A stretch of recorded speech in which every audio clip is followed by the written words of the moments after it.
কঠিন সিচুয়েশনেও ভালো থাকে কারা? এরকম একটা গবেষণা হয়েছিল। তো সেখানে বেশ কিছু কোয়ালিটি উঠে এসছে। তার মধ্যে ১ম ৩ টার একটা হচ্ছে নাম্বার 1 যে সেন্স অফ গ্র্যাটিটিউড, কৃতজ্ঞতাবোধ। এটা আমি অলওয়েজ বলি যে আমি যেখানে আছি, যেভাবে আছি, সৃষ্টিকর্তার প্রতি শুকরিয়া, পৃথিবীর প্রতি শুকরিয়া যে আমি সুস্থ আছি, আমি বেঁচে আছি, আমি আমার হাত পায়ে ভর করে চলতে পারি, নিঃশ্বাস নিতে পারি, আমার মাথার উপর ছাদ আছে।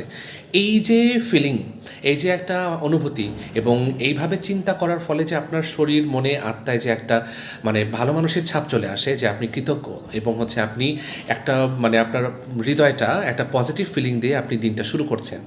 ডেফিনেটলি তখন এরপরে আপনার সাথে যদি কোনো ছোটোখাটো খারাপ কিছু হয়ে থাকে বা নেগেটিভ কিছু হয়েও থাকে, আপনার খারাপ লাগবে না, কারণ আপনার ভেতরে এনার্জি দিয়ে ভরপুর, যে এনার্জিটা হচ্ছে কৃতজ্ঞতা এনার্জি। নাম্বার 2 যেটা ছিল সেটা হচ্ছে যে মাইন্ডফুলনেস, মানে কোনো কাজ করবেন মনোযোগ দিয়ে করবেন। যদি আপনি পানিও খান সেটা বসে খান এবং পানির টেস্টটা ফিল করার চেষ্টা করেন। পানি আপনার ভেতরে যাচ্ছে, আপনি একটা ভালো জিনিস খাচ্ছেন, আপনার বডি অর্গানগুলো হাইড্রেটেড হচ্ছে, এটার উপকারিতা আপনি পাবেন। এইভাবে চিন্তা করে খান, দেখবেন তখনও ভালো লাগবে। আর নাম্বার 3 যেটা সেটা হচ্ছে যে মেকিং স্ট্রং কানেকশন। যেখানে যার সাথে কথা বলি, সেটা প্রয়োজনীয় হোক, প্রফেশনালি হোক, পার্সোনালি হোক, প্রতিটা সম্পর্ক, প্রতিটা কথাবার্তা যেন মিনিংফুল থাকে এবং সেখানে যেন আমি সিনসিয়ার থাকি। বলার জন্য বলা, করার জন্য করা, এরকম যেন কিছু না করি।